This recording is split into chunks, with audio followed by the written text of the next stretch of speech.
Welcome to the Awakening Podcast Network. Get ready for an inspiring audio from this cutting-edge voice. You can find more podcasts at awakeningpodcasts.com.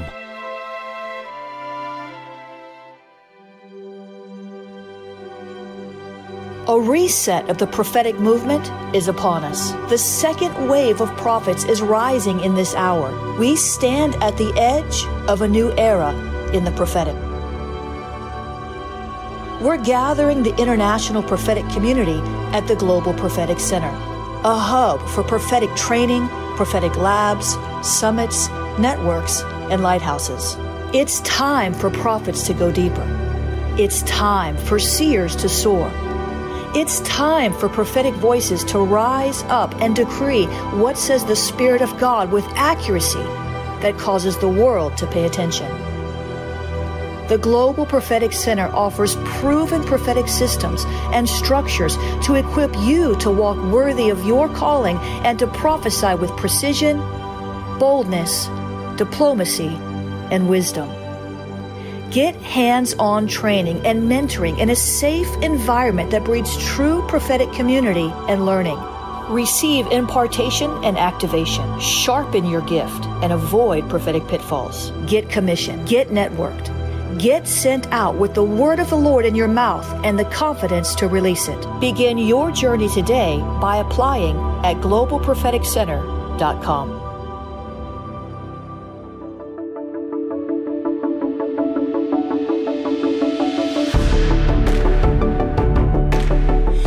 Jennifer LeClaire here. You can see in the Spirit.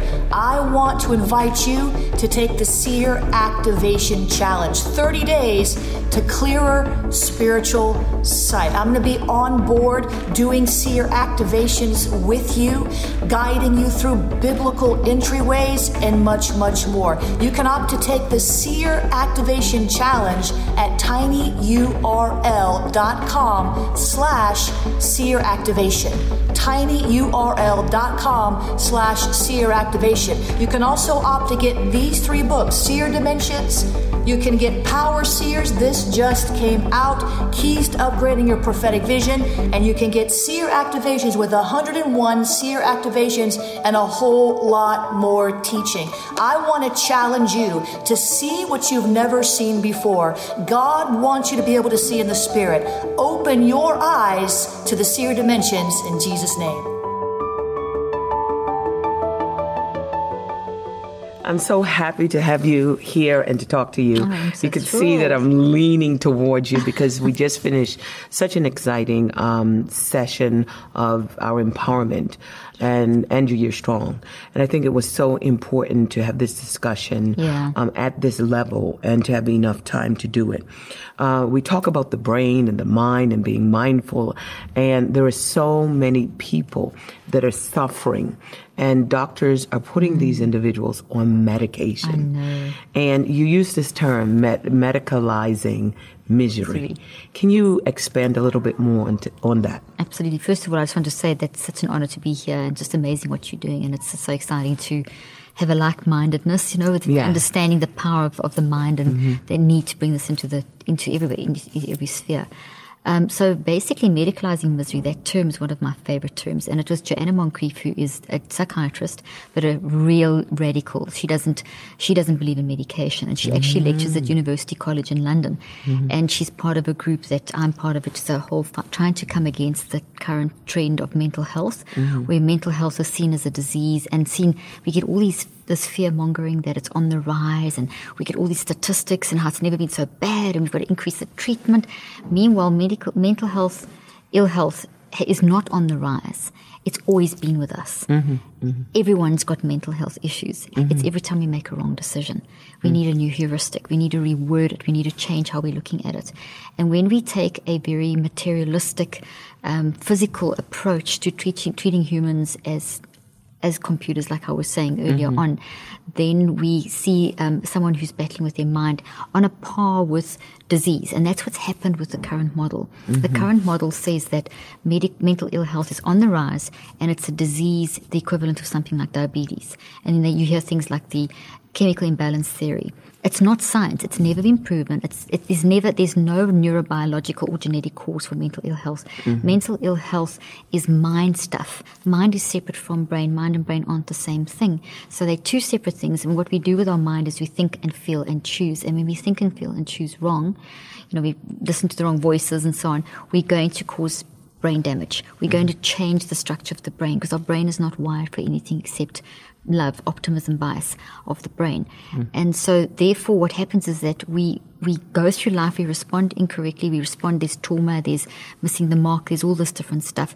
And as we're responding, we are creating structural changes in our brain because every mind response has a physical correlate. And where the mind issues are coming from and creating structural change is when we make the wrong decision. So that's the right side. So what we have to do is we have to attend to our thoughts. We have to look at our existing thought structures that we've built. We have to get those into our conscious mind. We have to deal with them. We have to work through them.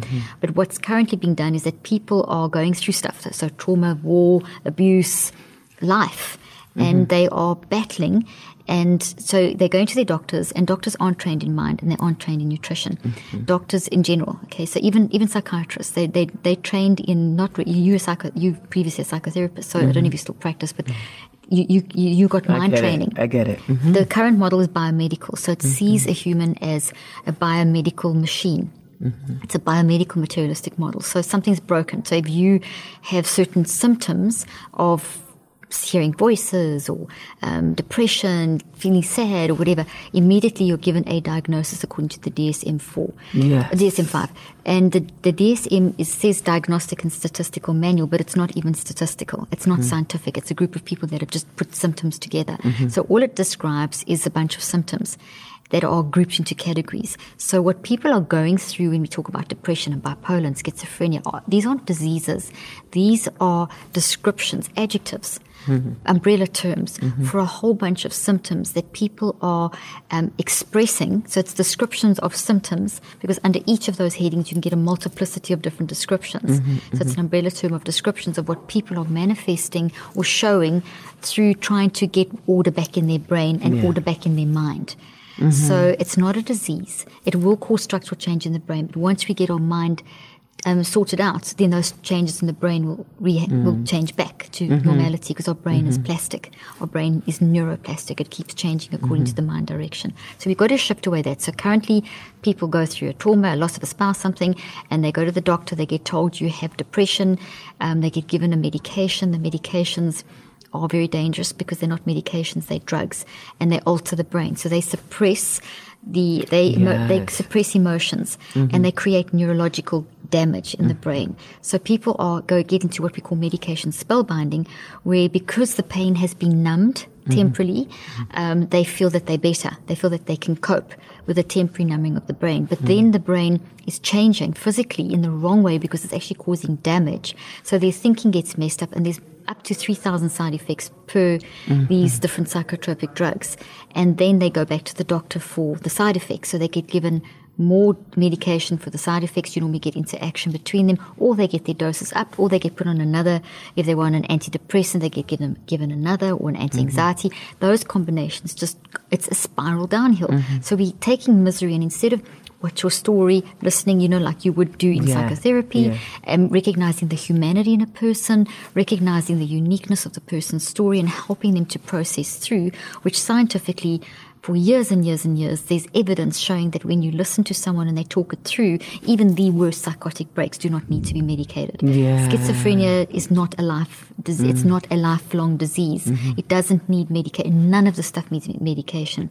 Some of the top medical specialists in the world dealing with this are pushing to remove all psychotropics they should actually not even exist. Whether that will happen, we hope. I'm involved in a government initiative now in mental health, which I hope will have some impact. But that's what I mean by medicalizing misery, is we're taking the realities of life and giving it, saying it's like insulin for diabetes. If you have diabetes, you can do a test, you can pick it. That's an actual medical disease. But a mind thing doesn't have a physical correlate. It doesn't have a genetic or neurophysiological correlate. So you don't have a disease. Giving someone insulin for diabetes, there's something missing. The insulin is missing. You're giving what's missing. Giving someone an antidepressant, that drug is not what's missing in the brain. Yes. It's like someone who's got an alcoholic addiction. Yes. You're not going to, you're not missing alcohol in the brain. It's not, you're not missing something. It's not putting back what's missing. Insulin, something's missing in diabetes. So that's one type of category. A mind, an antipsychotic, a psychotropic, you're not missing that in your body. It's numbing. Yes, you see what I'm saying? You're not missing, you're not putting what your body's missing. You're actually adding a drug to your body to numb your brain, because they basically anesthetize your brain and change the structure of your brain. So that's, we've got to make that distinction. And society today is just dominated by medicalizing misery concept. This is really an important discussion, and I think more and more as we look to medical science to solve mental problems, we got a problem. We got a serious problem. Exactly. There.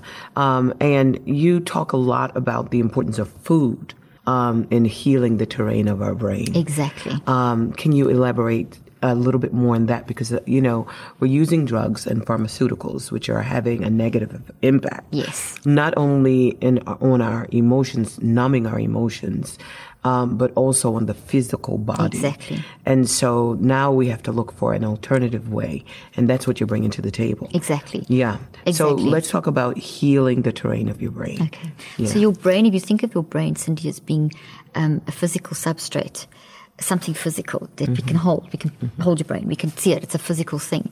And your body's physical. These need looking after. So the top need, as I was talking about in my session, was that the top need is for love. We can't live without love. Love is an umbrella term for all the good stuff, peace, joy, etc. You also can't live without food. Your body needs nutrition. We know that. So when we eat the wrong nutrition, we damage the brain. And what's scary is that the current modern American diet is creating more damage to the brain than something like heroin or cocaine. So psychotropics, we know damage the brain. We know cocaine damages the brain. We know heroin damages the brain. We know cigarettes and alcohol damage the brain. But we don't always think that food can damage the brain, but it does. And when you damage your brain, then you're working with like a broken computer. You're working with your brain as a quantum computer, basically, that's only operating because your mind is driving it. Your mind is separate from your brain. Most people think it's the same thing. Your spirit, your soul, your body. Your soul is your mind. Your spirit, mind, body. Your brain is part of your body. So your mind is actually controlling the brain. The brain is housing our thoughts. It's housing our daily thinking. Or moment by moment thinking, and then and the thoughts are building there, and thoughts are real things that occupy mental real estate. They have physical structure, and it's from those thoughts that we then produce our words and actions. And your brain influences your body, so instantaneously every thought influencing everything. So our thoughts need a healthy brain. So food is feeding the brain, feeding the body, healthy food, or it's not. Because it's very interesting that the food, when you look at the modern American diet, and you look at sodas and takeaways and fast food and things, the pathways that get damaged from eating that food are the same pathways that the thought follows when it's being built. So our thinking and our food pathways of crossing over the same with like addictive drugs, psychotropics also hit the same pathway. Yes. So there's a route that your mind works through the brain to create the physical thought from which you speak. And if that route is damaged, it's going to then result in a physical damage. So when we wean ourselves off, it takes 63 days to wean yourself off eating unhealthy food, and sometimes multiple cycles, depending on how long, how bad, how much, etc. Your brain goes through withdrawal. Like a heroin addict will go through withdrawal. People will go through withdrawal from going off unhealthy food. People go through withdrawal when they come off antidepressants or Ritalin or something, those kind of things. And people often think that the withdrawal symptoms, which are radical, you can feel depressed, anxious, worried, sore, physical, feel like things are calling up. People often think, I've got a disease that's coming back. So in terms of your other question, when people experience those symptoms from coming off a psychotropic, they are often told by their doctors, because doctors are not trained in this properly, that, the disease is coming back. There was no disease in the first place. There was a mind issue. Yes. What the disease now is iatrogenic. So we now have a disease that's being created by a drug. That's not the problem. mean, that's not the original problem. That's the new problem. The original problem is, you got to deal with your stuff. So here, these poor people are stuck with the problem is still there. They've now got brain damage, and now they're eating badly. I mean, this is just it's a disaster. It's almost like saying is not just what you're eating; it's what's eating you. It's what's eating you. You've got to deal with your mind. Yeah, and that detoxification program, the 21 detoxification program. Yes. Talk a little bit about that. Okay, so with my research, a lot of it was involved in memory formation and learning and how we make the changes and the mind-body connection. So part of that was understanding the time. To go spiritual for a moment, Paul talks about running the race, and we hear a lot in the scriptures about persevering and standing and pushing through. And what does that look like? We all say it and we get excited and hyped, but we need to know that there's numbers that are attached. So what it means is that in order to build a memory, it takes around 21 days to build a long-term memory.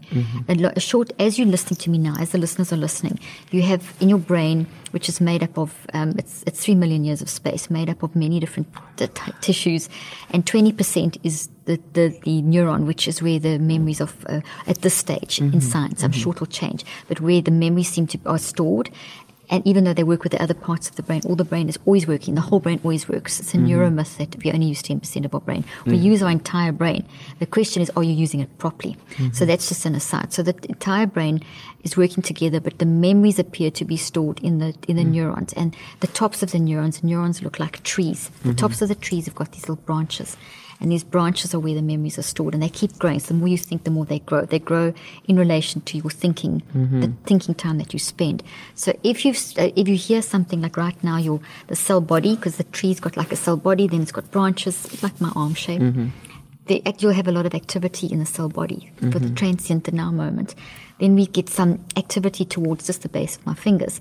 But if you don't do anything more, this will all just convert to heat energy. So that's short term. So long term is we've got to actually start growing branches. Yes. And we've got to start growing more branches. And they change shape, and they get little bumps on them, and the bumps change shape, and eventually they become like little mushroom shapes. And so there's a lot of physical change externally on the branches and internally as the result of our thinking. Our thinking is driving this assembling process of growth. And it's each 7 days there's a different, so at 7 days there's a different change, and 14, 21. After 21 days, we have a long-term memory. We have something that we can keep. You can always go. You can always change it because memory is always changing. But to turn that into a habit, you need another 42 days of consciously practicing using. Otherwise, it just stays there. To make it accessible, it has to get energy. It has to change its whole structural formation. So we have to, with our thoughts, like inject energy into it. And then those thoughts will move into our conscious mind. We've all experienced this. When things are moving up, as you're listening to me now, thoughts are moving. Whatever's influencing your thinking at the moment, whatever's coming up, that's a thought that has sufficient energy, that you've spent sufficient time. So the 21-day detox works on this principle that if you want to make a change, you're going to have to realize that you're taking a toxic thought, you're replacing it with a new one. So you don't just keep this one. Traditional therapy is trying to teach coping mechanisms around that thought. That was sort of the old way of doing psychotherapy, and CBT is actually just teaching, doesn't really get rid of this. What we have to do is we have to eliminate. So you can't eliminate by building a coping. So most therapies build a coping. That's therapy. Medication just numbs the whole lot. So those aren't working. What we have to do is we have to actually get rid of this. And we have to reconceptualize. You don't forget it, but it changes. So we redesign, we reconceptualize. I know that was one of the things you wanted me to talk about. So it's relevant here. So here we've got the toxic thought. Here we've got the healthy goal. It hasn't been built yet, but we've got a goal. So we've got a vision. We've got an imagination. So we've got a temporary goal that we're going for, a hope that we're going for. So now we have to eliminate the strength of this. That's going to take 7 minutes minimum a day for over 21 days to weaken this, remove the energy from this. So this just melts and disappears. It literally, because when energy's gone, it can't exist anymore. Energy sustains. Like the God sustains us from his energy. So energy sustains. So when I keep thinking, I'm giving it energy, I'm growing, I'm giving it. But if I remove that and I don't think about that anymore, it actually goes. But it takes 21 days. And then I've built a healthy replacement thought, and I remember that's how I was, now this is how I am. And that process of exchange, literally this goes, this comes, is reconceptualizing, redesigning, looking at it with an eternal perspective, looking at it in a new light. Yes, maybe we're abused and there's all this pain and all this stuff. But, replacing that, yes, it was painful, acknowledge. We're not going to deny that happened, but I can't let that influence the rest of my life. I can't let that affect every relationship that I have, or whatever it may be. War veterans, that trauma, yes, that was for that time. It was terrible. It was scary. Talk it through, reconceptualize, redesign, manage. So, yes, that was terrible. Acknowledgement, and in that way you take the pain away from this memory, because this is very painful, and we can't transform it into something we can manage. But that takes time, Cindy, and most people will give up around day 4, day 5. So they don't even build the long-term memory, because once the long-term memory is built, to give it sufficient energy to move up, we have to consciously practice 7 times a day, using that new thought for at least another 42 days. And that's where, to get people, I found when I was practicing clinically, and even now we do the work that we're doing, I stress so much that you're going to have to push through. That's where people, this current age has really messed with people's minds when it comes to timing, because they don't want to push through that. It's so hard. I can't do it. I can't is a decision. It's like, I keep getting stuck. So they spend so much time about what they can't do that they've given energy to the I can't. Yes. There's my hope, but I can't. That's where the energy is going. So it's almost training people to remove the energy from the I can't and to transfer that, and okay, let's slowly, but so that's what this is. Wherever your mind goes, your energy flows. Exactly. And it's interesting because I love you using your hands, because I saw past and I saw future. I saw vision. Vision, Yes, and I saw memory. And the thing that fuels it is your thoughts. Exactly. You're either going to send your thoughts this way or this way. Exactly. And hence, God's saying, I know the thoughts I think towards you are thoughts of good, not of evil, to bring you to an expected end.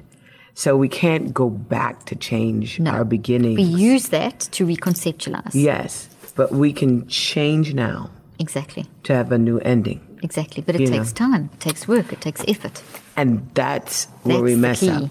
Yeah. Exactly. You talk about being able to think about your thoughts. Yes. And the frontal lobe, being able to not stand outside of yourself, but at least to be able to see your thoughts. Yes. And this is the magnificence of mankind and humanity. We're different from animals, because animals can't think about their thoughts.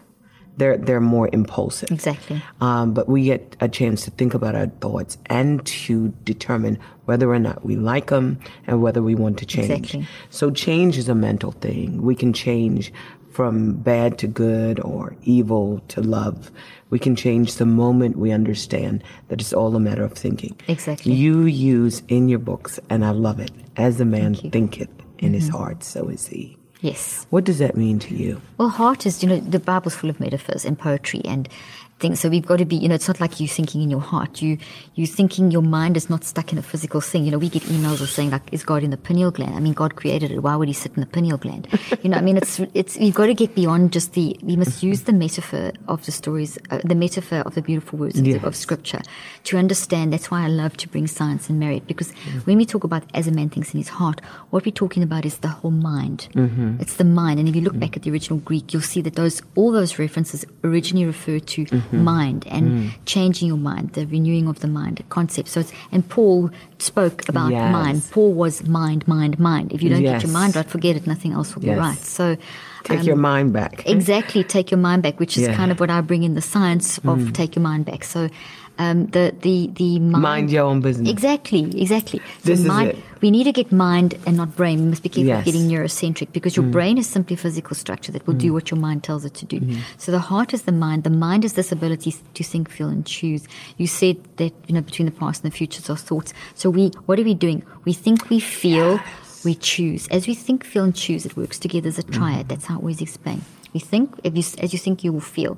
As you think and feel, you will choose. And you're doing this actually 40 times a second on a conscious level. So it's happening at 10 to the 27 on an unconscious level, very fast.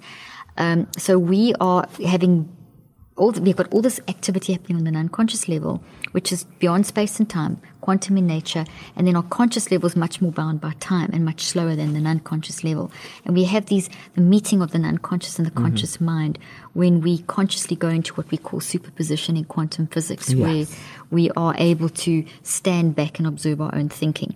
So we literally do have the ability to, like now, if you concentrate now, you can actually see yourself sitting here. You can watch your reactions. You can watch everything. We can be extremely aware of what's going on here right now. Or we can just get lost and caught and kind of be unaware. Yeah. You can be, I've been talking so much now. You can be very aware of every thought and be designed to do that. So incoming signals like my voice or words, okay? And then your existing thoughts related to this. So you're thinking of stuff that as I'm saying now, certain things that have energy are moving to the conscious mind, 5 to 7 at a time, kind of at the speed. And then you are taking the incoming, the upcoming, and we can evaluate. We can access literally so brilliant. Third dimension, whatever, and that's the Spirit of God, obviously, and we can bring the thought, we can catch it. Do I want this? So this is mind work. This is, I'm thinking, feeling, and choosing about incoming. I'm thinking, feeling, and choosing about upcoming. I am thinking, feeling, and choosing with the Holy Spirit or without the Holy Spirit about my next choice. Yeah, and you're doing this 40 times a second, and it builds and builds and builds. That's so and builds. brilliant. It is so brilliant. The scripture that comes to mind is, "What is man that thou art mindful of him?" Yes. And you made him a little lower than angels, not a little higher than animals, but a little lower than angels. And what you bring into the table is nothing short of just miraculous, because this is what is needed, not just for believers, but for the world. Oh, yes, we need to absolutely. reconnect.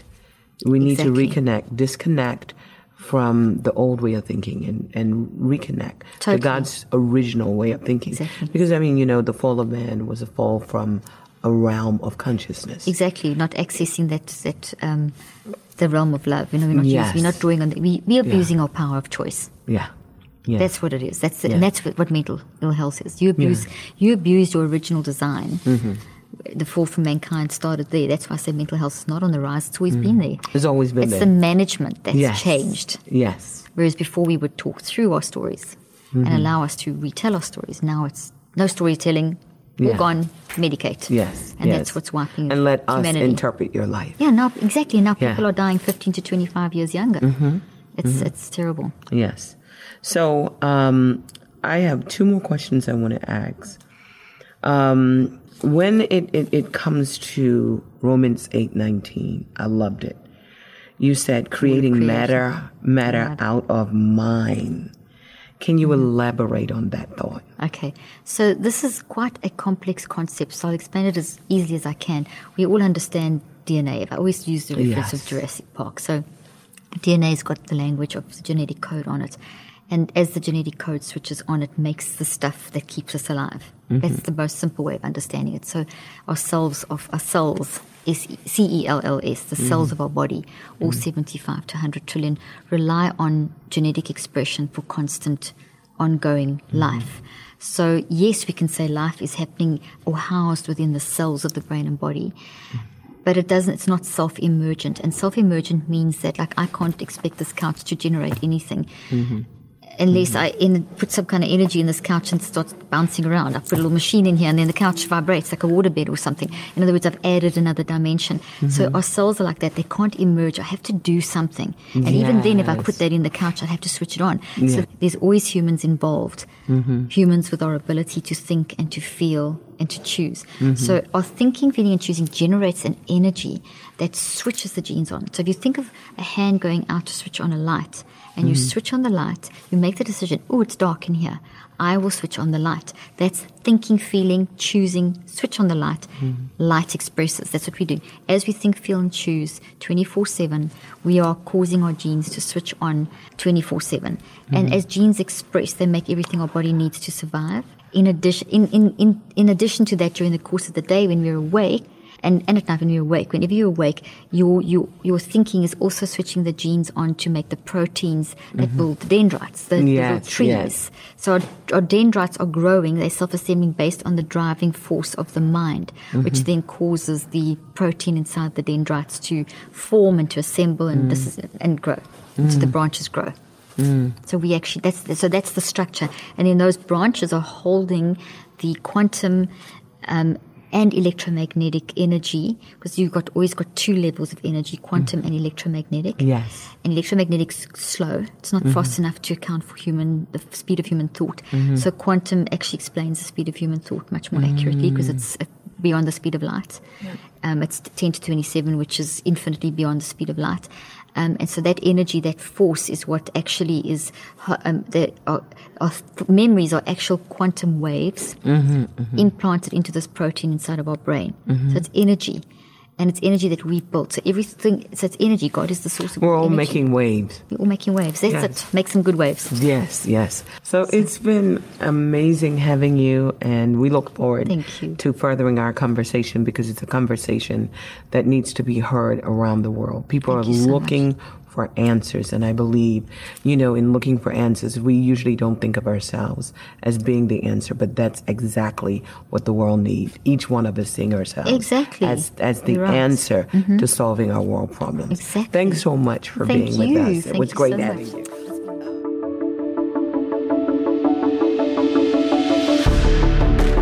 You have gifts. God expects you to use them. If you need training to school your gift, log on to schoolofthespirit.tv. You'll find training in spiritual warfare, prophetic ministry, prayer, seers ministry, writing, and so much more. Go to schoolofthespirit.tv today. You want to go deeper? Get equipped to overcome and walk in God's purpose for your life at Awakening House of Prayer's online campus. You'll experience an online family, preaching, teaching, and prophetic impartation for victorious living. We have over 1,000 members online, hungry for what God is saying and doing in the earth. Visit ahop.online today and join our family.